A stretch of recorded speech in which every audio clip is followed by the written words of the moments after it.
Hello and very good morning my dear students. स्वागत है आप सभी का सुशील सर क्लासेस में। प्यारे बच्चों, कल मदर्स डे के उपलक्ष्य में आप सभी ने जो अपना रिस्पॉन्स दिखाया वो काबिले तारीफ है। मैं आश्चर्यचकित हुआ कि आप सभी की पेरेंट्स ने मुझे मैसेज किए, मुझे इन्फॉर्म किए और बताए कि हमारा जो बेटा है बेटियां हैं वह लाखों में एक है। और मुझे अच्छा लगा यह सुन करके कि आप सभी इतने डेडिकेटेड हैं, इतने डिवोटी हैं अपने पेरेंट्स का, कि मुझे प्राउड फील हुआ। और मैं चाहूँगा कि आप सभी केवल 9th ऑफ मई को ही नहीं, पूरे ईयर, पूरे लाइफ टाइम आप सभी अपने मॉम्स को ऐसा प्लेजर फील करवाएं। आप उन्हें फील करवाएं कि आप हैं, उनकी लाइफ का कोई पार्ट हैं जो उनको चाहता है, उन्हें प्यार करता है और उनके साथ जीना चाहता है। उसके लिए आप सभी को तहे दिल से मैं शुक्रिया अदा करना चाहता हूँ, थैंक यू वेरी मच कहना चाहता हूँ जो आप सभी ने ऐसा किया। आइए अब हम क्लास को शुरू करते हैं। प्यारे बच्चों, पिछले क्लास में हम सभी ने टेंस के बारे में कुछ इन्फॉर्मेशन लिया था और जाना था कि टेंस क्या होता है।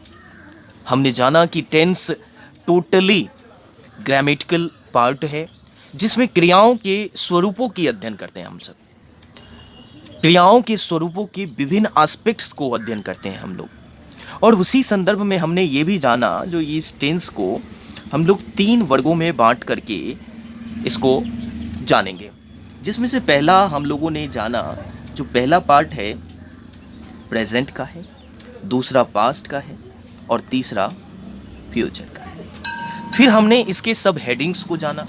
जब हम प्रेजेंट को देखें तो प्रेजेंट के 4 भागों को कुछ यूं इस तरह से देखे हम सभी ने।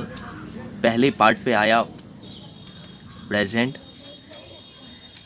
इंडेफिनिट टेंस, दूसरे पे प्रेजेंट कॉन्टिन्यूअस टेंस, तीसरे पे प्रेजेंट परफेक्ट टेंस और चौथे पे प्रेजेंट परफेक्ट कॉन्टिन्यूअस को हमने जाना।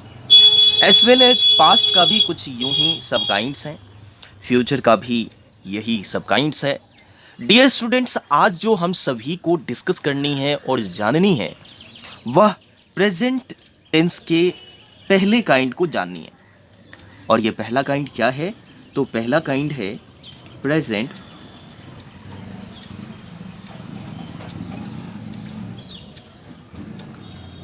Indefinite tense. प्यारे बच्चों, प्रेजेंट इंडेफिनिट टेंस को आप सभी ने पहले भी कभी देखे होंगे, जाने होंगे और निश्चित तौर पे पढ़े होंगे। लेकिन ज़रूरत की चीज़ें क्या है, हमें जानना क्या है? तो हमें जानना है इसके स्वभाव को, इसके नेचर को। तो प्यारे बच्चों, हम सभी ने इससे पहले भी इसके कुछ स्वरूप को शॉर्ट में जाना था कि present indefinite tense present tense का वह पार्ट है जिसमें क्रियाओं को करने के लिए प्रेजेंट टाइम को लिया जाता है। वर्तमान समय में अगर कोई काम होता है या हम उसे करते हैं तो निश्चित तौर पे इसे हम प्रेजेंट इंडेफिनिट टेंस में रखते हैं। तत्पश्चात हमारे पास एक क्वेश्चन आता है, जो आखिर हम इसको पहचानें कैसे? जो प्रेजेंट इंडेफिनिट टेंस में कोई सेंटेंस को हमें ट्रांसलेट करना है, हमें बनाना है, तो प्यारे बच्चों हमने एक सिंपल सा आपको एक लॉजिकली आपको रूल्स दिया था जो आप पहचान सकते हैं कि अगर किसी हिंदी के वाक्यों के क्रियाओं यानी वर्ब्स के अंत में ता है, ती है, ते हैं इत्यादि लगा रहे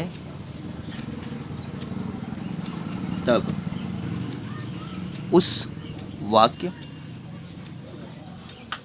का अनुवाद हम निश्चित तौर पर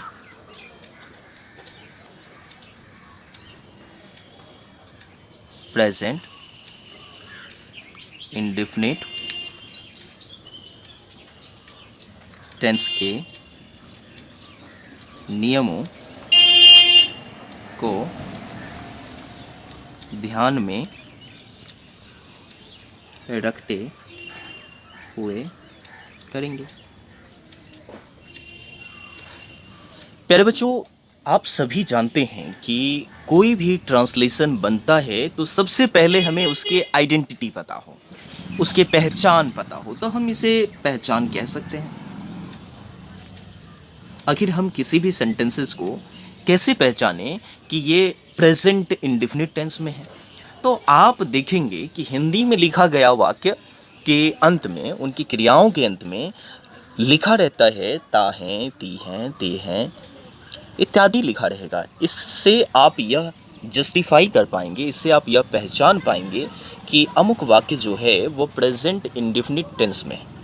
ठीक है प्यारे बच्चों, अब हम उस चीज को जानने की कोशिश कर रहे हैं जिससे किसी भी सेंटेंसेस को बनाया जाता है। आइए, हम पहचान को तो जान लिए, अब जो इम्पोर्टेंट है वो जानना है हमें सेंटेंसेस बनते कैसे हैं। प्यारे बच्चों, जब हम सेंटेंसेस को देखते हैं तो सेंटेंसेस को मुख्य रूप से दो कैटेगरीज में बांट करके हम लोग सेंटेंसेस को फॉर्म करते हैं, जिसमें पहला होता है सब्जेक्ट और दूसरा होता है प्रीडिकेट, जिसको हम हिंदी में कहते हैं कर्ता और दूसरे को कहते हैं विधेय। प्यारे बच्चों, निश्चित तौर पे ये ओल्ड हो चुका है, लेकिन ओल्ड कभी भी ओल्ड नहीं होता है, वह निश्चित तौर पे अगले जनरेशन के लिए गोल्ड होता है। और जब हम मॉडर्न की बात करें, इन सभी को हम एंशिएंट के लिए रख सकते हैं। लेकिन जब हम मॉडर्न की बात करते हैं तो सेंटेंसेस में जो रहता है उसमें आपको सबसे पहले आपको क्या दिखेगा? सब्जेक्ट दिख जाएगा। उसमें आपको दिखेगा क्या? ऑब्जेक्ट दिख जाएगा, ऑब्जेक्ट्स दिख जाएगा। उसमें आपको क्या दिखेगा? अदर वर्ड्स या फिर कॉम्प्लीमेंट दिख जाएगा। निश्चित तौर पे ये सब दिखेगा। अब प्यारे बच्चों, सबसे पहले हमें जानना है कि आखिर सब्जेक्ट, ऑब्जेक्ट या अदर वर्ड, और इसमें एक चीज छूट रहा है जिसको हम लोग कहते हैं वर्ब, यानी क्रिया, जिस पे पूरा का पूरा दारोमदार होता है और टेंस में क्रिया के आधार पर ही हम चीज़ों को बनाते हैं, तैयार करते हैं। प्यारे बच्चों, जब हम सब्जेक्ट की बात करते हैं तो हमने क्लास में फिजिकली आपको बताया था, समझाया था, जो सब्जेक्ट क्या है? तो सब्जेक्ट इज स्पीकर, मतलब हम स्पीकर मतलब होता है वक्ता, या फिर इसको आप कह दो कर्ता। सब्जेक्ट सेंटेंस का कर्ता होता है जो काम करता है, या यूं हम एक और तरह से इसे समझ सकते हैं, ही हु वर्क्स, वह जो काम करता है, वह जो काम करता है वह क्या है? तो वह करता है। निश्चित तौर पे आप समझ पा रहे होंगे, जो काम करने वाले को ही हम क्या कहते हैं? कर्ता कहते हैं। जो काम करता है उसे क्या कहते हैं? कर्ता कहते हैं। अब आइए, ऑब्जेक्ट किसको कहते हैं? ऑब्जेक्ट किसे कहेंगे? याद कीजिए, ऑब्जेक्ट किसे कहते हैं? तो जिस पर काम करने का फल पड़ता हो।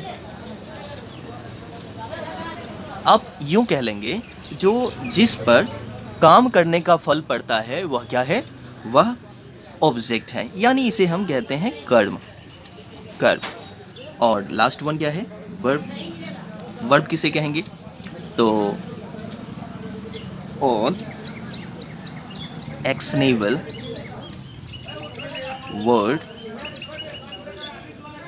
words are known as verb। प्यारे बच्चों, जितने भी एक्शनेबल वर्ड है, एक्शनेबल मतलब हम कह सकते हैं जो डुएबल, जितने भी काम करने वाले वर्ड है वह निश्चित तौर पे क्या है? वर्ब्स हैं, जिनका हम लोग इस्तेमाल करेंगे।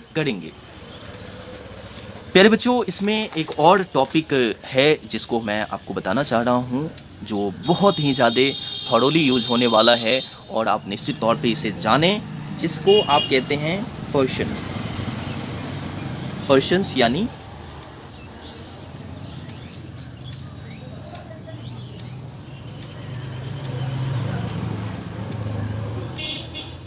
पुरुष। प्यारे बच्चों, हिंदी उतना इम्पोर्टेंट नहीं होता है, फिर भी मैं आपको समझाने के लिए रिकॉल करके आपको बताना चाहता हूँ, जिससे आप न केवल इंग्लिश को समझे, हिंदी को भी समझ पाएँ। पुरुष। जब हम पर्सन्स की बात करते हैं तो इन इंग्लिश ग्रामर पर्सन्स को हम सभी 3 कैटेगरी में बांट करके जानते हैं। आप सभी इसको जानते होंगे। जो पहला कहलाता है फर्स्ट पर्सन, राइट। दूसरा कहते हैं सेकेंड पर्सन और तीसरा कहलाता है थर्ड पर्सन।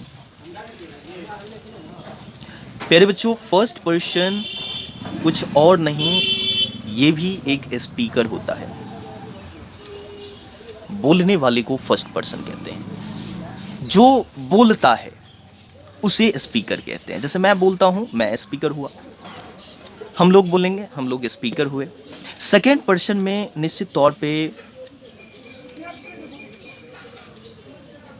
लिसनर को रखेंगे। जो सुनने वाला हो उसको हम लोग सेकेंड पर्सन में कहेंगे। आप कहेंगे बोलने वाला, यहां कहेंगे आप सुनने वाला, सुनने वाले। और थर्ड पर्सन में आप उसे रखेंगे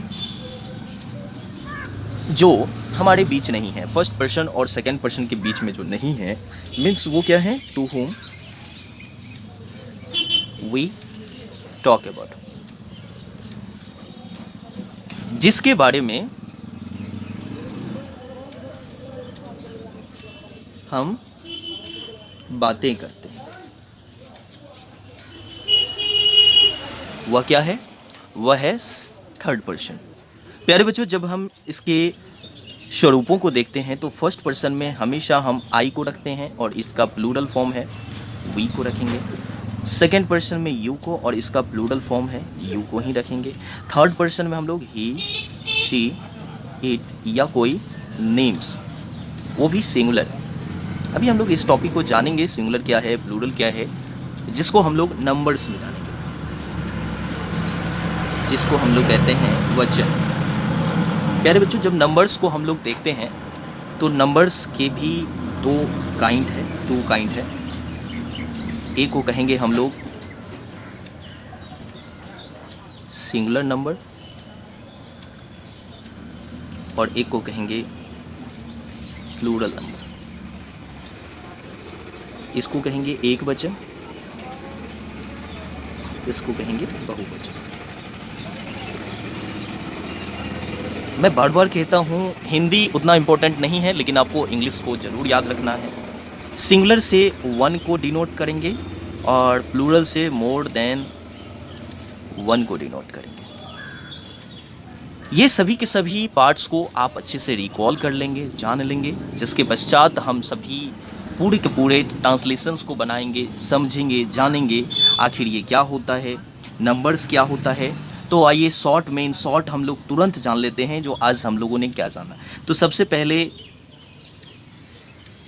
इन शॉर्ट में हमने आज जाना प्रेजेंट इंडेफिनिट टेंस को, उसके बाद जाना सेंटेंसेस कैसे बनते हैं उसको जाना, उसके बाद हमने जाना पर्सन्स कितने होते हैं उसको जाना, और उसके बाद जाना जो नंबर्स कितने होते हैं इनको जाना। ये पहले पे, ये दूसरा, ये तीसरा और ये चौथा। ये पूरे के पूरे क्लासेस का आज का समराइज रहा। प्यारे बच्चों, अगले क्लास बहुत ही इंपॉर्टेंट होने वाला है, आप उसे मिस नहीं करेंगे। उसमें हम लोग सेंटेंसेस को बनाना सीखेंगे, कुछ ट्रांसलेशंस को प्रैक्टिस करेंगे। बड़ा वीडियोस अभी फिलहाल नहीं बन पा रहा है, मैं बनाने की कोशिश करूँगा। तब तक आप स्वस्थ रहें, घरों में रहें, खुश रहें। Thank you very much.